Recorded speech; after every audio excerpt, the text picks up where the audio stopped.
मासी, मासी, हाँ, क्या हुआ? मासी, क्या हुआ? बोल ना। बड़ी मुश्किल से अपनी इज्जत बचा कर आई मासी।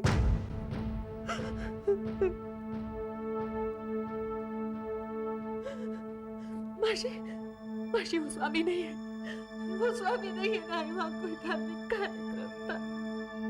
मुझे पता है।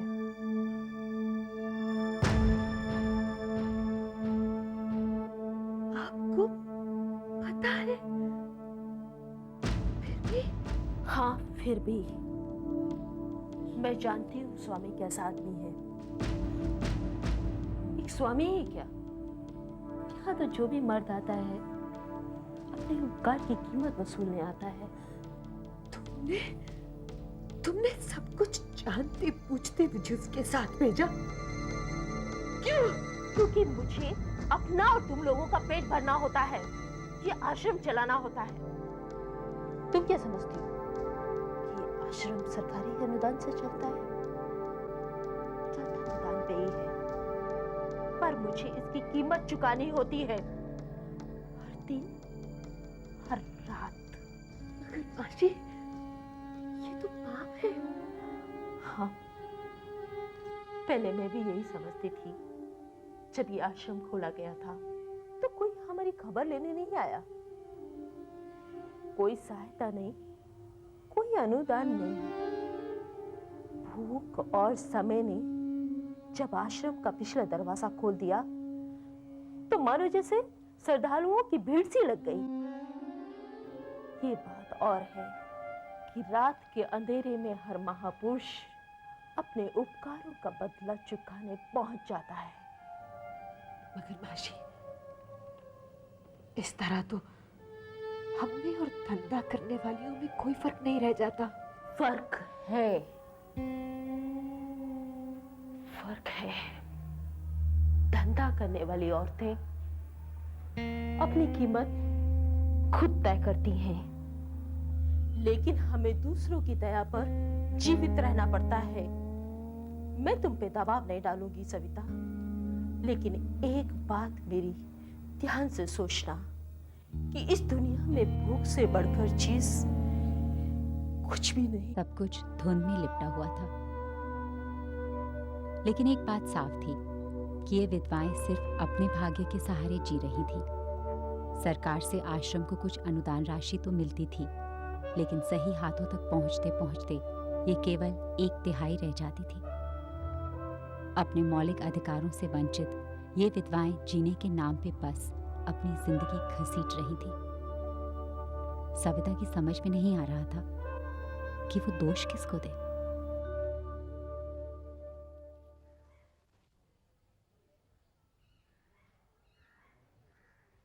आओ।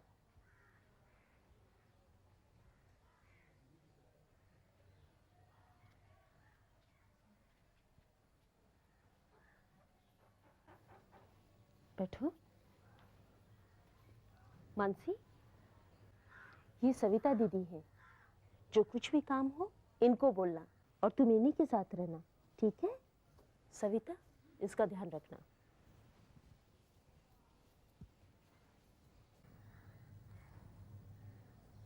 कहाँ से आई हो? पानसकुरा। पति कब मरा तुम्हारा? 1 महीना पहले।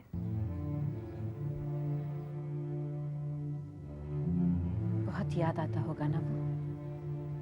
बुढ़ा था, रात भर मेरे को बहुत तंग करता था, बहुत दुखता था। अच्छा हुआ मर गया। अब यहीं रहोगी?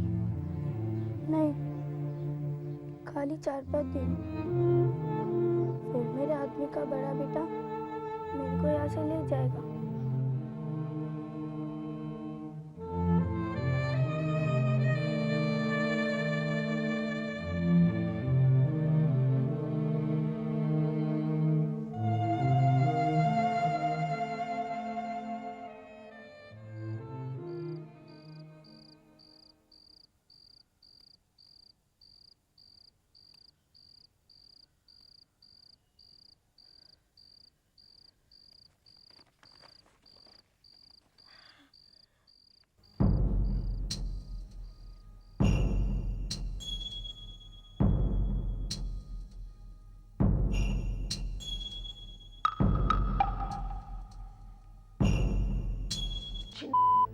चोरी करती है? नहीं, बहुत भूख लगी थी जानकी। भजन गाते समय तेरी तबीयत ठीक नहीं रहती, खाना खाते हुए सब ठीक हो जाता है, क्यों? या तो भजन गा या फिर भूखी मत। जानकी, मैं सच कह रही हूँ, मैं भूख से मर जाऊंगी। बस एक रोटी दे दे, एक रोटी बस। कुछ नहीं मिलेगा, हराम का नहीं आता है ये था, समझ गई? हराम का नहीं आता है ये था। तो समझते क्यों नहीं है? तुम लोग यहाँ खड़े खड़े क्या कर रहे हो? जाओ अपने कमरे में जाओ, मैं कहती हूँ तुम जाओ। गोविंद बोलो हरि गोपाल बोलो, राधा रमन हरि गोपाल बोलो, गोविंद बोलो हरि गोपाल बोलो, राधा रमन हरि गोपाल बोलो। मानसी, मैं अभी आती हूँ।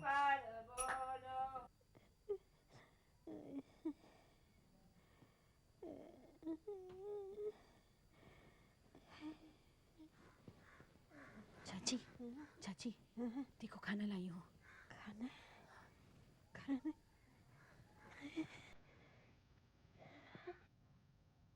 खाना? रोटी खाओगे?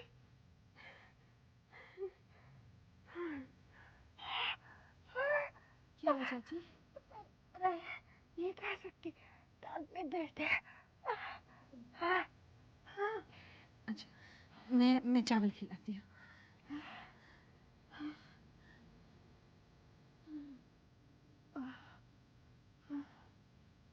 जब खा सकती थी तो खाना नहीं था, आज खाना है तो खा नहीं सकती।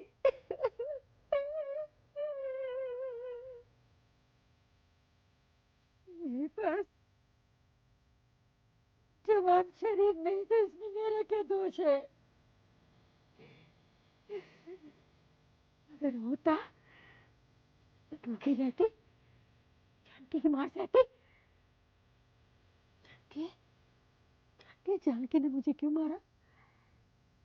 इसलिए नहीं कि मैंने चोरी की, बल्कि इसलिए कि शरीर की इस मंडी में मेरी कोई कीमत नहीं।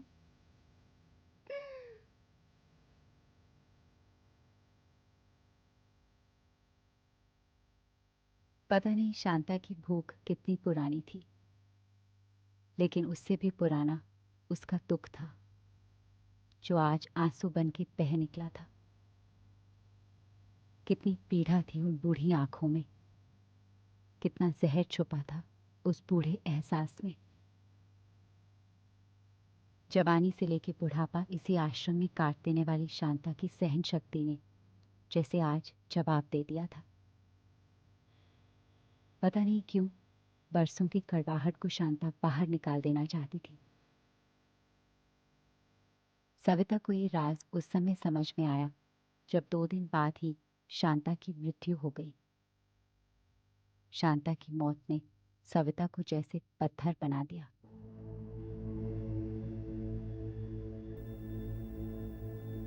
उस दिन यदि कुछ अनर्थ हो जाता तो मैं तो समाज में किसी को मुंह दिखाने की अवस्था में ही नहीं होता ना।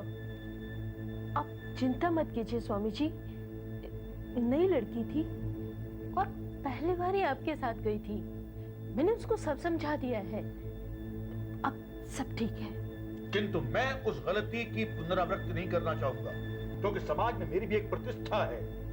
अब की बार ऐसी गलती नहीं होगी।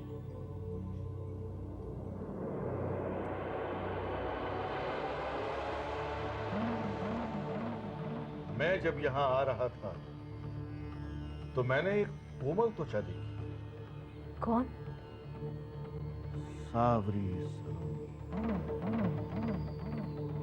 कंचन सी काया, भयभीत हिरणी से तो नयन, उन्नत वक्ष। ऐसा लगता है जैसे विधाता ने स्वयं अपने हाथों से बनाया है। करी।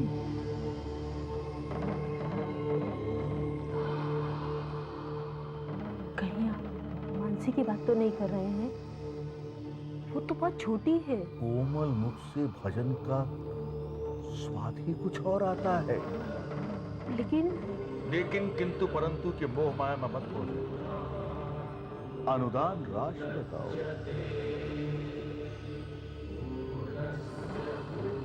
ठीक है, कब? शुभ कार्य में कभी विलंब नहीं करना चाहिए। शुभस्य शीघ्रम।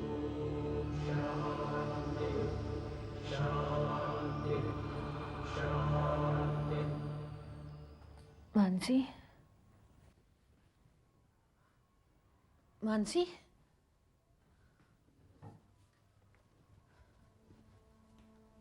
दीपा, मानसी को देखा कहीं? मानसी, वो तो स्वामी जी के साथ भजन गाने गई। स्वामी जी के साथ?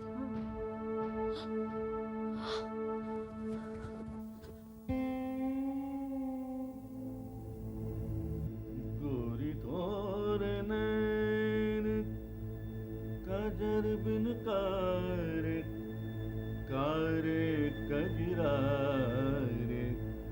गोरी तोर नैन कजर बिन कारे कारे कजरा रे। गोरी तोर नैन गोरी तोर नैनवा कजर बिन कारे कारे कजरा रे। गोरी तोर नैन गोरी तोर नैन गोरी तोर नैन।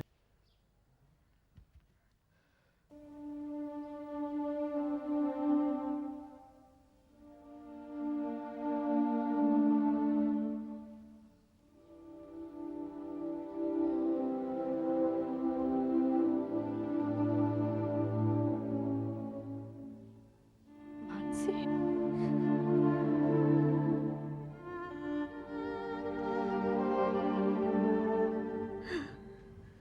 मानसी, क्या हुआ?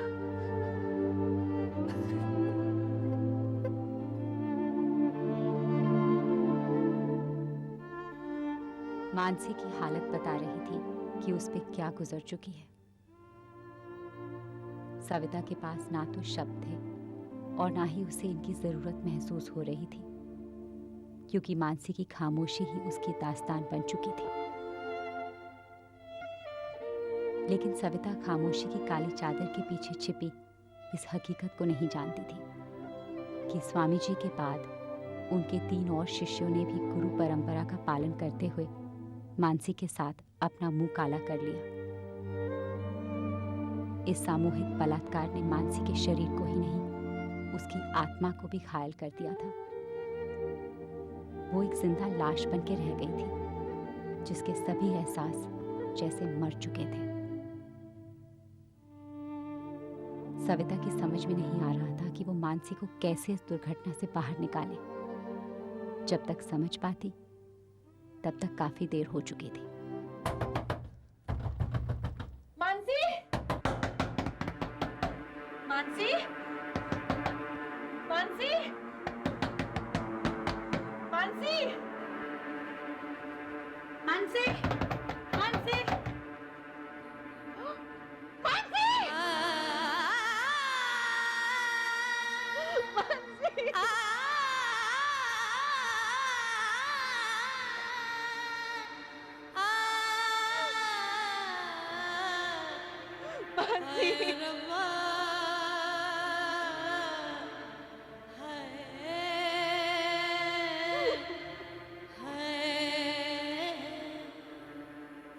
मानसी की आत्महत्या ने पूरे आश्रम को हिला के रख दिया।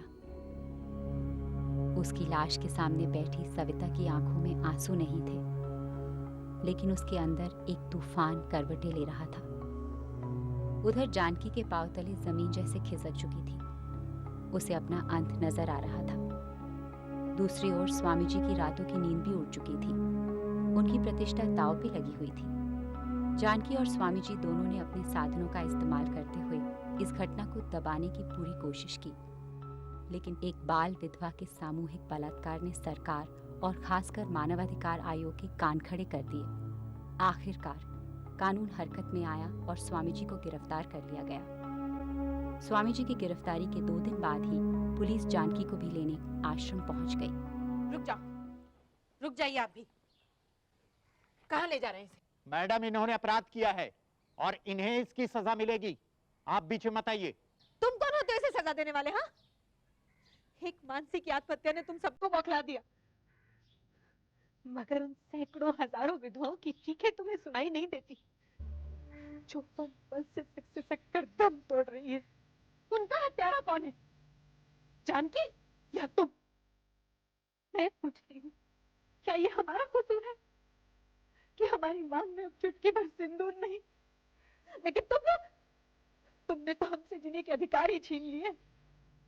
कफन जैसे टुकड़े में लपेट कर फेंक दिया इस कचरा घर में और भूल गए कि हम भी इंसान हैं, हमें भी भूख लगती है, प्यास लगती है। क्या गलत किया जानकी? क्या गलत किया? कैसे भरती है इतने लोगों का पेट भजन गा के? भूखे पेट भजन भी नहीं गाए जाते हैं। खरीदार खड़े हो ना तो दुकानें अपने आप खुल जाती। फिर भी ले जाना चाहते हो वैसे ले जाओ, मगर क्या सजा दोगे? कोई भी सजा उस सजा से बड़ी नहीं जो हम सब इतने दिनों से यहाँ पर भुगत रहे हैं। ले जाओ, चढ़ा दो इसे फांसी पर।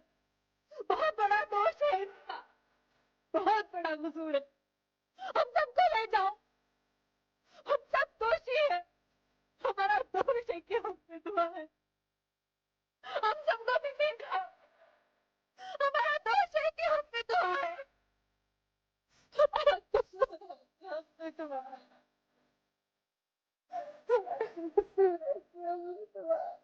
सविता अब भी इसी आश्रम में है। ये अलग बात है कि अब यहाँ का वातावरण बदल चुका है। अब यहाँ ना तो बूढ़ी और जवान विधवाओं में कोई अंतर बचा है और ना ही रात के अंधेरे में इस आश्रम का कोई पिछला दरवाजा किसी के लिए खुलता है। लेकिन एक चीज जो अब भी नहीं बदली है वो इन विधवाओं का दुर्भाग्य है। हमारे सभ्य और आधुनिक समाज की एक कितनी बड़ी त्रासदी है कि जिस समय एक विधवा को सबसे ज्यादा अपनों की जरूरत होती है, उसी वक्त सभी उससे मुंह मोड़ के किनारा कर लेते हैं। आखिर क्या कसूर है इन औरतों का? क्या विधवा होना पाप है?